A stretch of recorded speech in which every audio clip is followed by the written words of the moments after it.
Maddie Soto was last seen on Monday, one day after she and her family celebrated her 13th birthday. On February 26, 2024, a 13-year-old girl went missing in Orange County, Florida.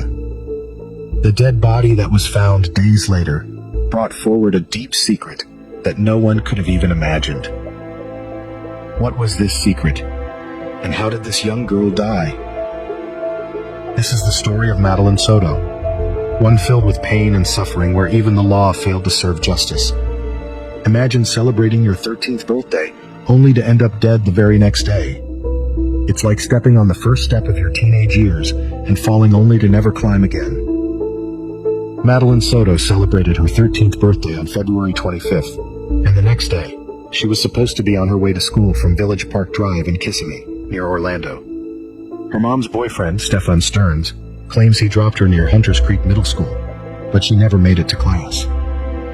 Madeline's mom realized she was missing when she went to pick her up later that day. Until then, she had been unaware of her daughter's whereabouts, and also a lot of things going on in her daughter's life, as will become clear soon. Surprisingly, Madeline's phone was left at home. She was reported missing at around 8 p.m. that day. Where had Soto gone? Was she alive? Madeline, a 5'1" tall girl with blonde hair and blue eyes, was last seen wearing a green sweatshirt, black shorts, and white Crocs. On February 27th, the Orange County Sheriff's Office informed the public about Madeline Soto's disappearance, urging anyone with information to come forward. The following day, February 28th, the Sheriff's Office organized a large-scale search effort to find her. Over 50 officers searched for Soto in the nearby woods. It was discovered that she had messages on her phone expressing a desire to live in the woods when she turned 13. Could she have gone into the woods alone? Deputies thoroughly searched the area where Madeline was last seen, places they received tips about, and areas indicated by their investigations. Despite their efforts, they couldn't find any trace of her. Where was Madeline was the persistent question in everyone's mind. But little did anyone know that the next announcement by authorities will shake Florida to its core. Sheriff John Mina met with Madeline's mother on a Thursday night, delivering sad news that they were confident Madeline was no longer alive. Deputies were actively searching for her body. At 8:19 a.m., we have evidence that shows Stefan Stearns returning to the complex, and Madeline was visible in that vehicle. We believe she was already dead at that time, the sheriff said. Mina explained the OCSO had video evidence of Mr. Stearns discarding items, including her backpack and school laptop, in a dumpster behind their apartment building at 7:35 a.m. On Friday, Florida police announced the discovery of Madeline's body. Despite a 4-day search, the local sheriff's office sadly confirmed their suspicions of her demise. The dead body was proof that something bad had happened with Madeline, and the officials were bent on knowing what. And that's when the next announcement came through. During the investigation into Madeline's disappearance, Orange County Sheriff's Office detectives found disturbing images on Stearns' phone when they examined it forensically. Attempts to delete evidence were also uncovered. Further investigation revealed that these crimes occurred at the family home in Kissimmee. Detectives promptly informed the Kissimmee Police Department. Currently, KPD detectives are leading the sexual battery case, collaborating with the Criminal Investigations Division. It came into light that there was a possibility that Stearns had been sexually abusing Madeline for quite some time now, and Madeline's death could be connected to this. On Monday, March 4th, another arrest warrant was issued for Mr. Stearns. This warrant accused him of abusing Madeline since at least 2022, when she was just 11 years old. Stefan Stearns, identified as Madeline's stepfather, emerged as the primary suspect in her disappearance, although no charges were laid against him in connection with her death.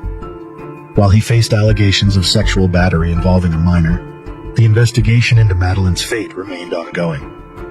According to a statement from the Kissimmee Police Department, detectives obtained an affidavit indicating that Stearns consented to a search of his phone, but claimed to have accidentally reset it on February 26, 2024. Despite efforts to erase data, investigators uncovered disturbing images and videos depicting child sexual abuse. These materials were dated back to August 2022, coinciding with Madeline's age. Surveillance footage released during a subsequent press conference revealed Madeline inside Stern's car, suggesting she was already deceased. Stearns maintained his innocence, stating that he had dropped Madeline off and everything seemed normal. However, Madeline's mother, Jen Soto, presented a conflicting narrative. She claimed to have been informed that Madeline was seen walking near the church by the middle school on surveillance cameras, but never reached the school.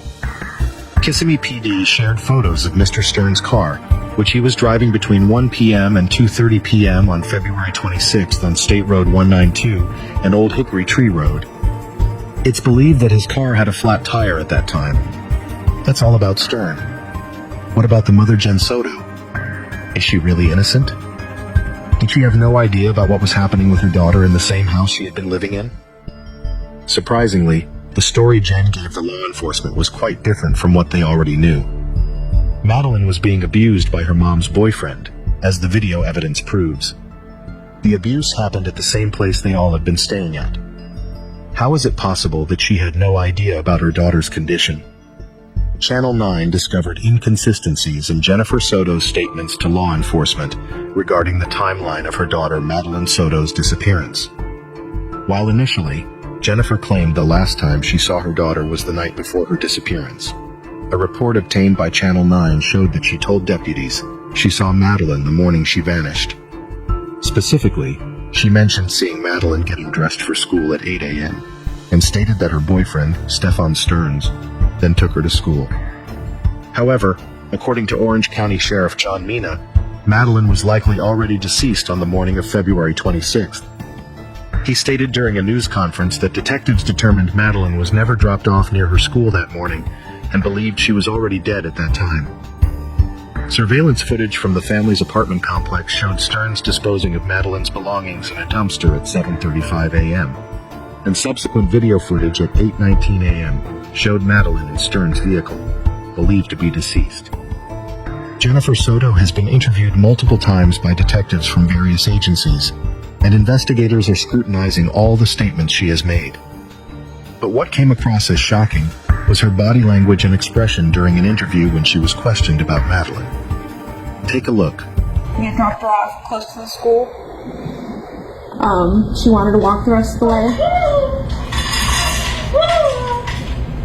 Sorry.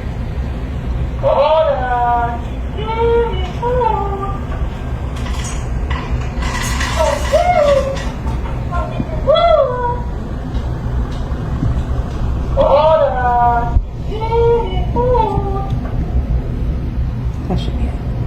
Sorry about that. Her body language came across as frivolous, and experts suggest that she might have been lying in her interview. Who in their right mind would make such a face when their 13-year-old has been missing for days? Detectives are also examining Stearns' statements, including his claim that he dropped Madeline off at school the morning she disappeared. However, law enforcement officers believe Stearns never drove Madeline to school, and that she was already deceased that morning. What makes this argument even more compelling was a body language analysis, where experts were certain that Stearns was definitely lying in the interview. We don't know where she is. We don't know if she's safe. We're just scared. We just want her home. The fact that he was faking his emotions and wiping away tears that did not exist became very evident, and only made the department even more suspicious of Stearns. The Kissimmee Police Department took over the investigation into Madeline's death, and while they have not officially commented, sources indicate they are closely examining all available evidence and statements from both Jennifer Soto and Stefan Stearns. But it does not end here. This case has got its fair share of publicity and controversy too. Stearns chose to waive his first appearance in the Osceola County Court and was represented only by his attorney during the proceedings. The judge decided not to grant Stearns any bond. On a different note, the police have gone under heat for accidentally posting disturbing images related to the case. They are facing criticism after accidentally sharing a disturbing image of the murdered 13-year-old Madeline Soto's body on Instagram. The county sheriff, Marcos Lopez, reportedly posted a photo showing a close-up view of the crime scene, which included Madeline's body. The photo was shared as part of a series of images on Instagram, with Madeline's body appearing in the third picture. The caption of the post mentioned a great day with our seniors, along with hashtags related to Florida and seniors, accompanied by a halo smiley face emoji. A spokesperson for Osceola County stated that the photo was never meant to be included in the social media post, and later apologized for what was described as a horrifying accident. The incident occurred on the same morning that another civilian employee of the sheriff's office, Nerva Rodriguez, shared a selfie with the prime suspect in the case, Stefan Stearns. The post by Rodriguez was subsequently removed. State Attorney Andrew Bain issued a statement expressing his concern over the accidental release of the photos, describing it as being done in poor taste. It said, "I am deeply disturbed that the photos were carelessly made public. While I do not believe these photos will have any evidentiary impact on the case as of now, they were released in poor taste." Despite the absence of charges for Madeline's murder, the Kissimmee police have assured the public that they are actively working to bring closure to the case. Our detectives and forensic unit are working tirelessly to uncover the truth behind this heartbreaking incident. At this time, we are unable to release any further information, as this remains an active and sensitive investigation. We understand the desire for updates, and we assure you that every effort is being made to get justice for Madeline.